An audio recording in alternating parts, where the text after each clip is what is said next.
Are you ready?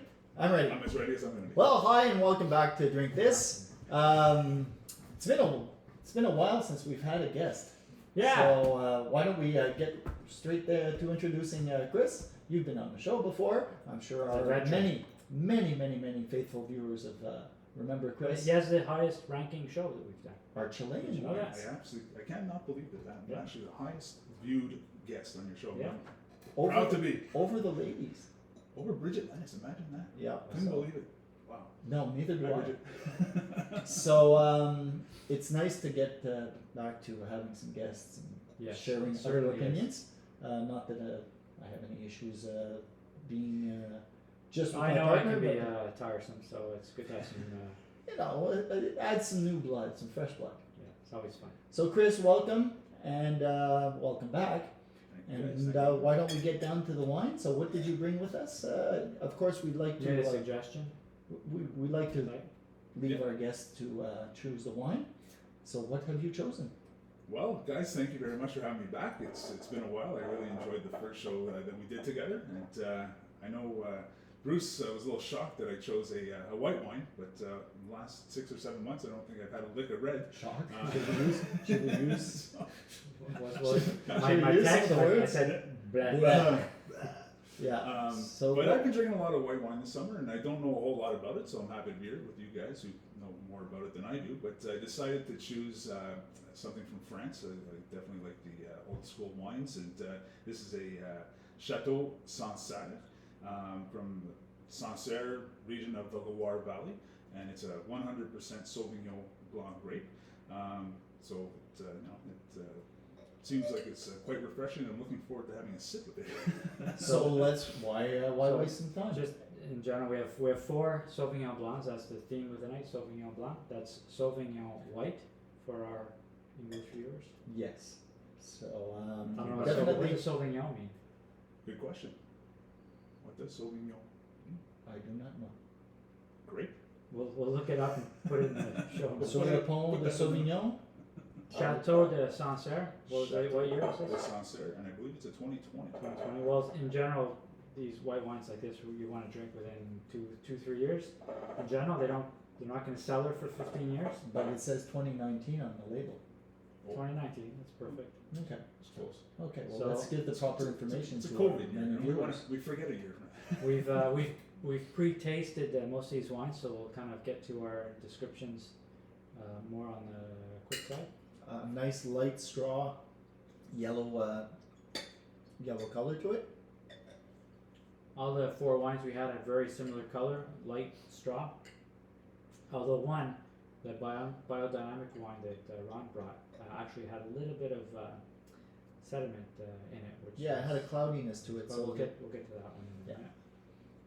I find This one it's nice. I find it very, very citrusy. There's not too much structure to it. I don't find there's much of a finish, but it definitely has a refreshing A little lemony lemon. grass sort yeah, very a lot of citrus to it. Not much of a finish, but very acidic. Yeah. No, but I mean, white wine is not necessarily my go-to, and I concur. I agree. and I do enjoy it, but would I pay $27 for it? Not this one. Not this one. No, probably not. And I mean, I enjoy white wine.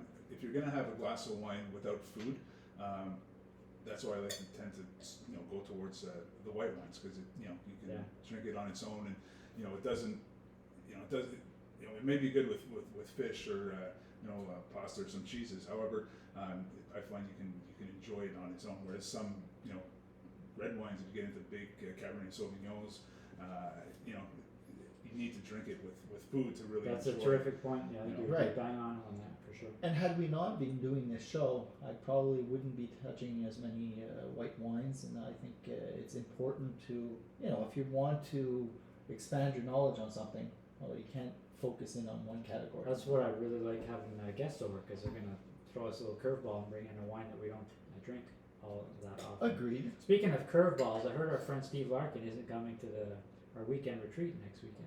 So Steve, a little disappointed. Had to throw it out there.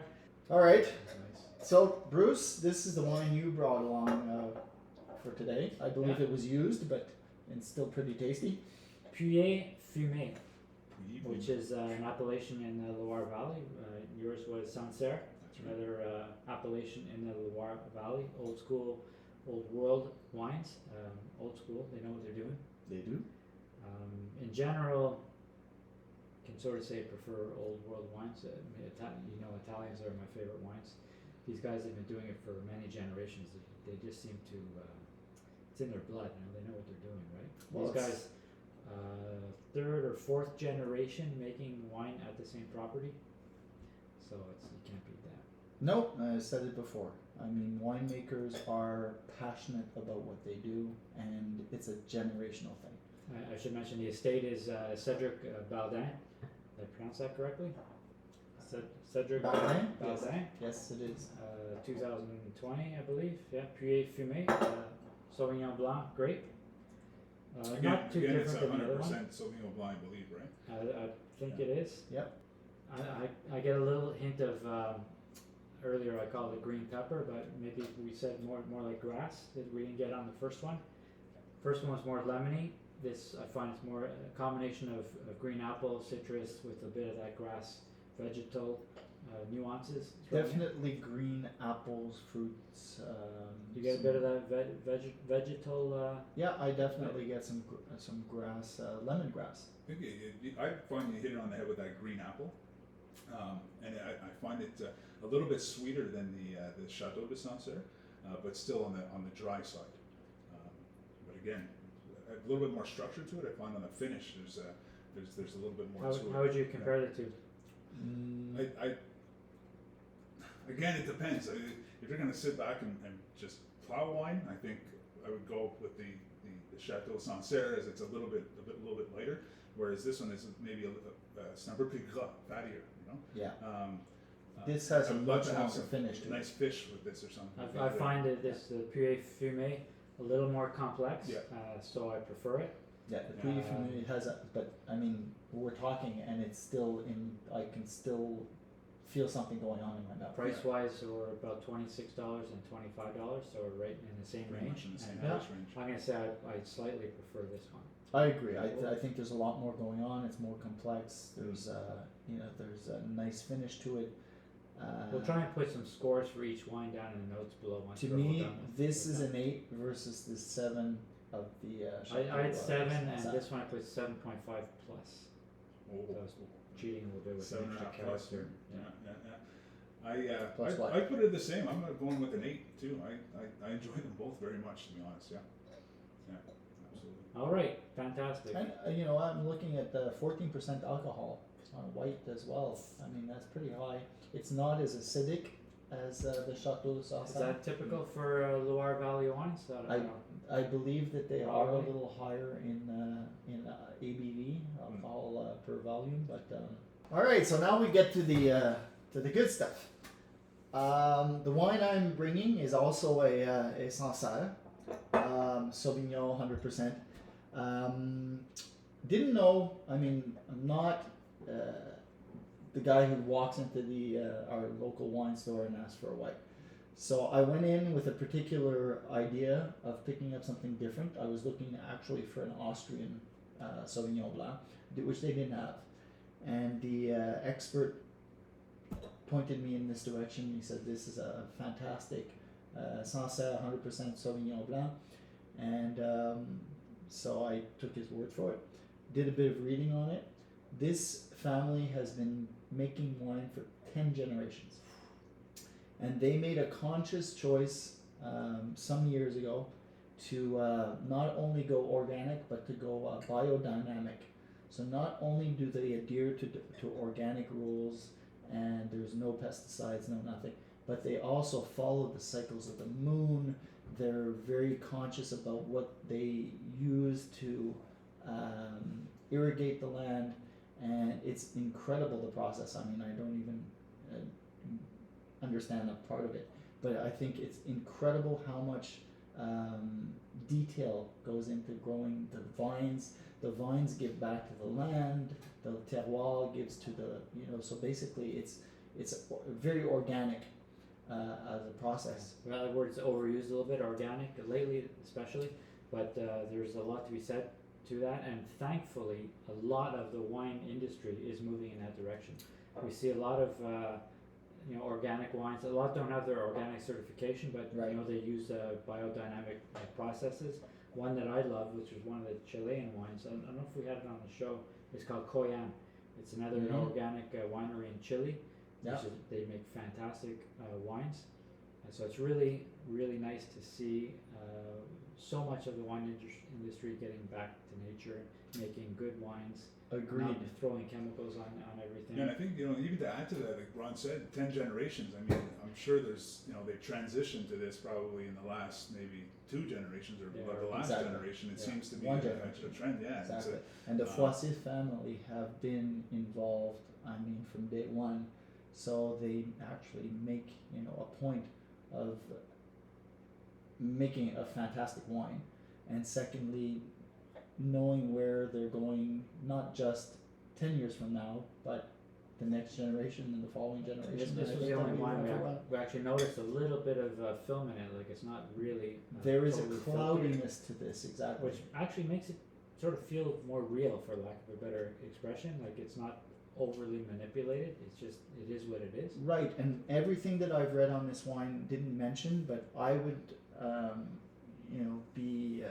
I'd go out on a limb and say that this is an unfiltered wine, or probably not, maybe one process as opposed to several. So, Yeah.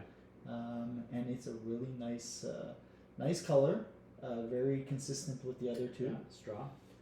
but you get Light and refreshing, citrusy. where we tasted, or at least I smelled green apple in yours, I'm getting a lot more ripe apple out of this, sweeter apple. Yeah, I noticed apple juice is what I called it, right? Yeah, honeys. It's definitely a little bit sweeter, I find. smoother, A little bit, I mean- buttery. Well, it's funny you mentioned buttery because when you look at it, and we were talking a little bit about the one that Grous had, the Pouilly Fumé, versus the Château de Sancerre, was very, very light. The Pouilly Fumé had a little bit more body to it, and then this one, even again, a little bit more structure, and almost like leaning towards this may be way off, but like a Chardonnay. Where I'm getting a little bit. I agree. There's a little more, exactly, that buttery texture. To it, yeah. Not necessarily the taste side, but on the texture side. Yeah. That's what I'm sort of getting out of it. I like it a lot, though. You know what? This one's a little more expensive than the other two. It's $30 at our local wine store, so $30.50. But to me, this is my standout at this point. I give this an 8.5 with with a bullet. I liked it a lot as well. And one thing I want to say is the wines from the Loire Valley, that's Loire, in the central west France. Yeah. They're all fantastic. Yeah. The quality is amazing. They know what they're doing. Well, I do think that this is my favorite so far. This is the Sancerre. Sancerre. It's the Les Grous. Les Grous, Domaine Fouassier. I am Grous. Family, as I said, has been doing this for a very long time, and I like the principles they stand by, both the organic and the biodynamic growing methods. I think I was mentioning the old school, old world winemakers. They just know it, right? It's in their blood. They make such good wines, whether it be France Italy and Italy or France. It's interesting. I think it was a very good recommendation because of the 3, and plus the fact that it was chilled a little bit longer. And I think that's something that we really need to point out is that it's important to chill the wine to the proper temperature to be able to enjoy it fully. And this one, like when we tasted it at the beginning, it was a little bit warmer, but when we tasted it now the second time, I found it. A red wine is typically got rich and heavy, and so you only want it a couple degrees below room temperature. Whereas typically a wine like this, it's going to be crisp and vibrant, so it needs to be good 10-15 degrees below room temperature, and chilled nicely. And you mentioned Austrian wines. I've been drinking a lot of Austrian wines lately, Gruner Veltliner in particular, and boy, they're making some really good wines. And there's one I can actually give a little shout out to. It's called Vision. It's fantastic. Yeah, I've seen that a few times. So if you see that one in your local shop, pick it up. I'll probably drink enough of it to lose my vision. Perfect. There's always hope. So did we give a score on this one? You're up. I on gave eight, this. right? I gave this an 8.5 because this is Wow. my favorite, so I can't score it 8. And I think Chris already set the bar way too high to start with. Yeah, sorry. So I guess the next wine's going to be a 10 Impossible. or a 3. I am group. I am So group. shall we go for our last? I should put a couple words out on the premise of it. We talked about having a Sauvignon Blanc tonight, and I picked one up quickly off the shelf. I like American wines, so in particular Washington State makes some very good wines these days. So I grabbed Sauvignon Blanc from Washington State, but I didn't pay enough attention to the label. With wines, it's a good idea. Let me get the label. It's a good idea So to look that at way the we can label. talk about I'll continue on a bit. You do that. At least here in Quebec, we have some importers that you can get to know. Some of them are quite good. I think this one, La Cuvée, a very good local importer. So when I looked at the wine from Washington, when I got it home, I realized on the label, it didn't have a lot of specifics, like a winemaker. Correct. Typically, you want to know who's making the wine. This We'd like to wine, know that, I'll yes. tell you who makes this wine. This wine is made by 94558wine.napa.ca. So that doesn't exactly sound like. Sounds like a Ced- pedigree to me. Where Cédrick Bardin made one of them. I don't know if you know the La family. famille Fouassier. Exactly. Fouassier. So you know the family behind the wines and what they stand for. And this apparently is a numbered company out of Napa. So What can we expect with the wine? It's a numbered company instead of traditional family handed down generation after generation. But it's disappointing because I thought, like I said, Washington State makes some very good wines. But that's So not looking Napa. forward to it. That's Washington State. Yeah, the wine Washington comes State. from Columbia Valley in Washington but the State. But the importer. company, the company is company an who Napa makes Valley it, company. the company Oh, I who see. actually Okay, makes the okay. wine. Yeah. It's just a numbered company out of Napa Company out of Valley. Napa. So I can just say I'm not expecting great things. It's funny. Wine is interesting too, right? Because it's all about appeal to me too. Sometimes like labeling is important in wine. Yeah, certainly. And right off the bat, when I look at that Bodewell, I'm going to steal this from Ron, but it doesn't bold well when I look at the label. Sorry, Ron, I had to It steal does that not. from you. Oh, But well, it that's does. good, so I can't use it. I can't remember which episode, but we talked about that in another episode about how the marketing. It was with Manon. Yep. Where the marketing and the labeling really, it's what first draws you to a wine, and it can be important at least to get your attention. Could this be more generic of a wine bottle? It is, It's clear. Maybe we'll be surprised when we taste it. It's clear. Okay. I mean, it does look like a Sauvignon Blanc. Now we've been using the same glass for all the different wines, and they're all 100% Sauvignon Blanc wines. Now, we technically I don't think we would do that when we're drinking red wines. I mean, No, we'd be a little more conscientious. I don't think it matters that much. not that much. I don't think at the end of the day. No, I think for comparison, it does. Right? If we're comparing this Well, to that one to the this one. colors. With the colors, Yeah, putting them look next at to each it, other. Yeah. Although, just by looking at them, they're all pretty similar. Other Very. than the Very similar. They're all Domaine very light. They're all light Fouassier. straw. other than the Domaine Fouassier that had that cloud to it, I think that the colors were pretty consistent. So this wine is the one I mentioned I was disappointed with after looking at the label more closely. So the moral of that story was to take a peek at the label, make sure the wine is coming from a particular family, winemaker, and sometimes they'll have an importer mentioned on it. You can get to know the importer, some are better than others, or you'll get to know ones that you like better and more. This label, once I looked at it more closely, had just nothing on it. So that should have been an indication that Telltale sign. maybe it wasn't as good as some of these old school French wines we've been tasting. And this is a 2017, so this is the oldest of the 4 wines that we've tasted. Yeah. Well, unlike some classic red wines with Sauvignon Blanc, you don't really want it to be all that old. No, Yeah, exactly. technically it's a wine. It's a grape. Couple that you wanna have. years, right? Yeah, you drink it young. Absolutely. I don't think it ages very very well. I mean, I'm sure you could drink this wine maybe 5-6 years, but I think after that point, No, you do have Yeah. some wines that have some staying power, but Not these ones. Not these, No. definitely not. So how does Bodewell bode? Well, to the nose knows that this is not what it likes. Lovely. Well, if you like running shoes, Old running It definitely shoes. has got some cheesy smell to it. if you like cheese and running shoes, by all means, pick up a bottle. Another thing too, this one here, the Bodewell, was what was the price point for this one? I threw out a cheese just was only- recently, and it smelled a little like this. When you discard it, this Yeah. was only about $20 compared to 25 to 30 for the others. But still, at $20, you expect a good wine. I'm not going to say this is a good wine. I'm sorry guys, but I can't though. And it's not very often on our show. If you look back on all of our episodes, there's only probably one or two wines that we said, don't buy this one. This is a stinker. Right? How many wines have we said that about? I think there was This, one. I think there this was is the there was first a that I Quebec actually wine. say is a Yeah. stinker. Yeah. There's But a only couple, a couple. Only a couple. there hasn't been many in it. So Bodewell wine from Washington State. We're going to say do not buy this wine. But especially with the other bottles we have here, I'm not even going to drink this. Unless you like 1984 Nikes. Yeah, worn by Yeah. who? Maybe. Not Somebody even sweaty. not even some Sweaty. Bears. That, Fridge, remember the fridge who played for the Bears? Yeah, yeah. Perry. Yeah. Yeah.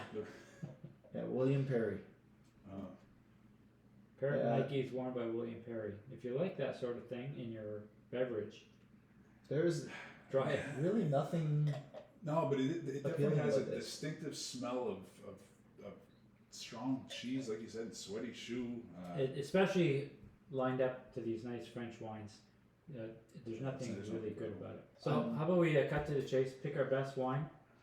Obviously, we'll thank Chris for being here. Yeah. Our first repeat guest? No, we've had Dean's been our first repeat guest. Dean was our first repeat guest. How about our number one viewed? Number one viewed guest. Oh, that's awesome. Guys, honestly, So you know, happy I to be think back it is for this important that We'll look forward to seeing you again soon. Now that we can start getting more guests. Now that we on can get more together. regularly. right, because not only do we like to, you know, compete with the wines that we bring, but I think that it's important that our guests also have a little competitive edge to them. And to bring us something that they like that might not be in our wheelhouse necessarily. I agree. So thanks for the Sauvignon Blanc. Awesome. You know what? We Yeah. tasted three really good wines We tonight. sure did, absolutely. So Yeah, thanks for that. Unfortunately, it ended off on the wrong note. No, we'll end it with one of the other ones. Okay, I'm good with that. So let's pick a favorite. Chris, Well, What would guys, I enjoyed the first three tremendously, but I think I'm going to have to go with Les Grous.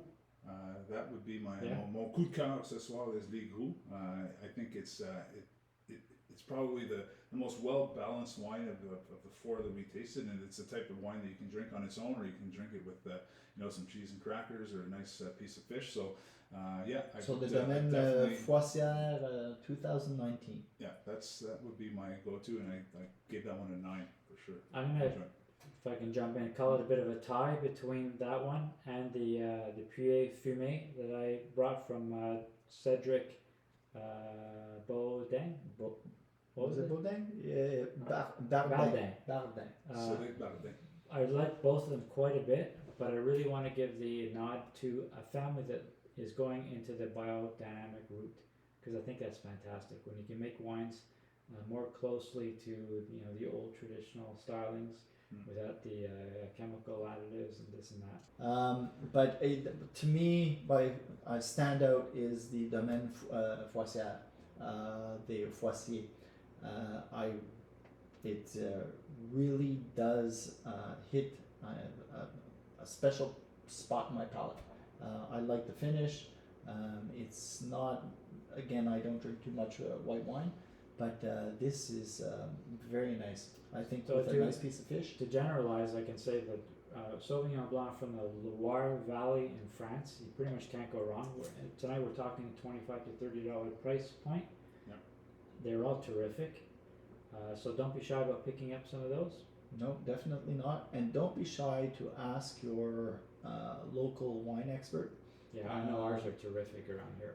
I do thank, I wish I knew his name, but I do thank him tremendously, because I would not have thought about this, and I will definitely pick up a few bottles for my wine cellar. Perfect. And we'd really appreciate if you could all hit the subscribe button below. That's going to help the channel a lot, so we can do more shows like this for you. Thanks a lot for tuning in, and especially thanks a lot for our repeat guest, Chris, for coming and introducing us to another wine type. Can't wait for him to come back. Cheers, boys. Who knows what Thank he's you going to very give much. us next time? Who knows? We could go Something back to special. chili. Never know. We Those could. are great. Drink this. Thanks a lot for coming. All right. Drink Drink this, this. boys. Drink Cheers. this. Cheers.